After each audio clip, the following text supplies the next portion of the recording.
and killed by a wild beast, one of them explained. The rumors are everywhere, another man added. Thank you for letting me know, Felix said. He felt relief. As Felix began to make his way down to the lower decks, one of the men called up to him. Felix Arias! Said you were going to Israel? Yes, I have business there, he told them. When Felix and Sarah had gone down to the lower decks, Sarah started asking questions. Why did you say I was your sister? They would be very suspicious if I just said you were a friend. They might not have let you come aboard because they didn't know anything about you. So you're going to pretend to be Aurora for a while.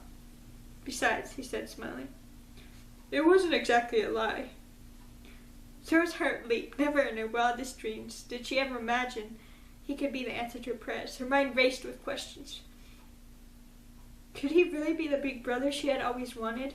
Did he really care about her? Did he really want her to be his little sister? Did he really think she could be a replacement for a sister that died? She wanted to hug him.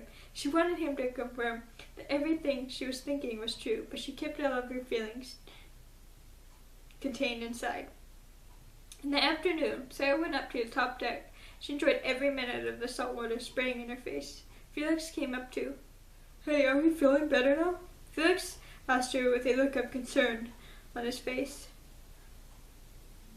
I mean, you were pretty upset this morning. Yeah, I'm doing fine now, she answered.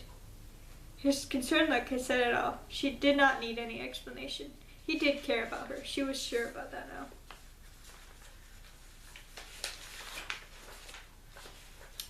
Later that evening, everyone was sitting down feasting and enjoying each other's company. Everyone was laughing and talking, except Sarah, who was quiet. Sarah was feeling that she was beginning to realize she hated the fact that she had to play act and pretend to be someone she was not. If she could, she would be honest, but she knew Felix didn't feel the same way. Sarah also felt left out because she was not part of the group. She was just a little girl in their minds. All of the other people surrounding her were Roman men. She realized that she didn't fit in anywhere. No one even cared if she was there or not. No one wanted her. Felix glanced over her shoulder. Are you enjoying yourself? He asked. Isn't this food great? Yeah, it is. Sarah answered, not wanting to be rude. The truth was she felt sick to her stomach. I'm gonna go to bed now. I'm just exhausted, Sarah said as she left the table. The men just continued on with their conversations after she left. Sarah drifted in and out of sleep that night. In her dreams, she saw vivid images of snakes. All of a sudden, she heard the sounds of cannons firing and people yelling that they were going to be rammed. Sarah forced her eyes to open and then realized with astonishment that what she was just hearing was not a dream. She scrambled out of bed and rushed up to the top deck. What she saw before her eyes was mass chaos. She smelled the fumes of smoke and covered her nose so she wouldn't inhale it. The ship was burning and the barbarians were swinging onto the Roman ship. There was bloodshed everywhere because men from both sides were stabbing each other. Sarah was too stunned to know what to do and just stood there watching the horrific scene unfold before her eyes. Felix finally made his way up. He picked Sarah up. Swim to the raft! I'll follow you shortly, he yelled as he threw Sarah overboard. Felix grabbed a sword from one of the dead men. Two of the barbarians attacked Felix and he pushed them backwards so they fell into the sea. Then he dove into the water. When he made it to the raft, he climbed up. I got a sword for you, so you don't have to rely on me to defend yourself anymore.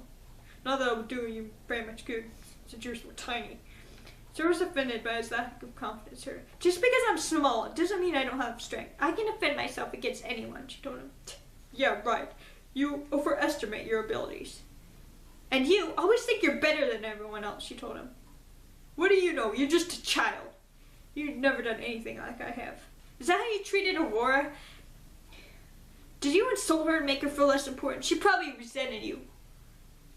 In pure anger, Felix struck her cheek. Sarah felt the sting of his blow and hatred filled her eyes. Don't you ever mention Aurora's name again. I don't want to hear her name coming out of your mouth. Do you hear me? He looked at her the way a father would look at a child he was correcting. His expression made Sarah afraid. There was anger and bitterness in his eyes that reminded her of her own father. Felix had an anger that burned inside of him. He felt his anger take over his life. It was beginning to eat up the good qualities that he possessed. Sarah wasn't finished yet because she had to have the last word. You're a terrible, bitter person, and I hate you. she said. Sarah thought that she had made a mistake about him being an answer to her prayer. He could never be the big brother she had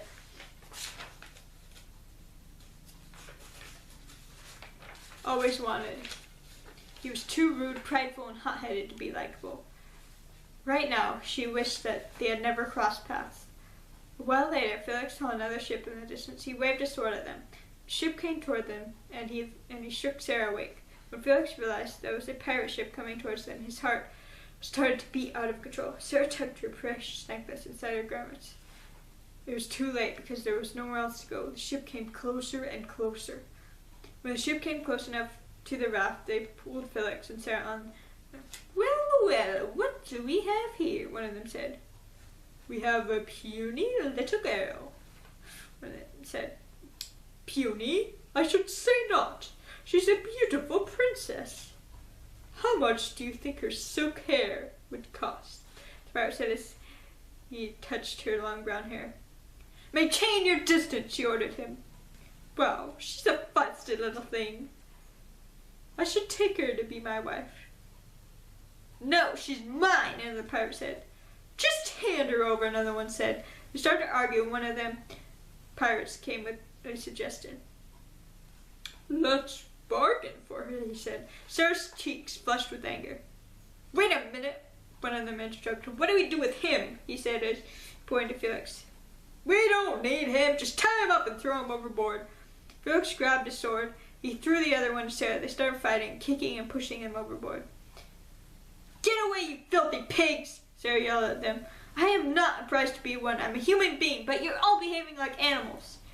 Sarah and Felix both continued fighting for their lives. When all the pirates had fallen into the sea, Felix wasted no time. He took control of the steering wheel. They sailed away, leaving behind the pirates who were screaming bloody murder.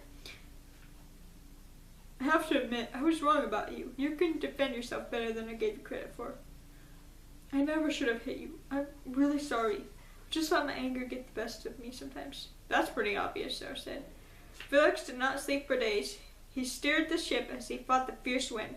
Sarah would bring him some of the bread that the pirates had stashed. Sarah actually enjoyed sailing on the ship at first. She marveled at the many treasures, and she played dress-up with all the glittery jewelry. She especially dazzled over the diamond jewels. It was a girl's dream come true. Everything had been so exciting to her, but now, several days later, she couldn't find anything to do. She couldn't talk to Felix very often because he needed to use all of his concentration. She was sitting at the table staring out the window when she heard Felix yell, We're heading into a storm! Sarah jumped with a start, and she heard a booming sound of thunder. Now life was getting to be exciting. Sarah ran up to the top deck with a bag of silver. Rain poured on top of her. The black clouds rolled overhead, and the wind howled. The bright lightning flashed before their eyes, and the waves rose above the ship. Felix knew that the chances of them making through the storm were slim. The wind is too powerful. I'm losing control of the ship. It's pushing us in the wrong direction. The wind is pushing us directly towards a sharp rock. It's sharp enough to split the ship in two. We have to jump overboard, he cried. I can see land just up ahead. As Sarah looked at the waves, fear struck her heart. I can't do it. I can't. The waves are too high, she panicked. Sarah, will you calm down? You have to trust me. Grab my hand. Do not let go. We'll jump on the count of 3. Sarah gripped Felix's hand. 1, 2, 3, he yelled as he let go of the steering wheel, and they both jumped into the raging water. Sarah and Felix battled the haunting waves that wanted to suck them under. When they made it to shore, they coughed up all the salty seawater they had swallowed. Both Sarah and Felix's hands felt numb from holding onto things so tightly. Are you okay? Felix asked. Yeah, I'm fine. Now let's go find a place to stay. I still have the coins. There's no feeling left in my hand, though. Why did you have to lose your head? You need to quit panicking. Were you born without a brain, or did you fall out one day? I wonder how anyone could put up with you. You're the most obnoxious person I've ever met. I don't think all this would happen if you wouldn't have come along. Think of all the things I've taught you, though. Felix and Sarah had walked for a while when they saw an inn. They were drenched from head to toe, but they walked inside anyway. Felix spoke to the innkeeper. We'll need 2 rooms for one night only, he said. What is your name? Oh, what is your name? The innkeeper asked. Felix Arius, Felix answered. And the woman? The innkeeper asked, looking up. Sarah Ben John, Sarah told him. John was her grandfather's name. She was so thankful that the man had referred to her as a woman, because most of the time people called her a child. You will need a dry pair of clothes, I presume. Well, as it so happens, I have a few garments here for you to borrow. It's gonna cost you extra. That's fine. We have plenty of money, Felix said as he handed the innkeeper the bag of silver.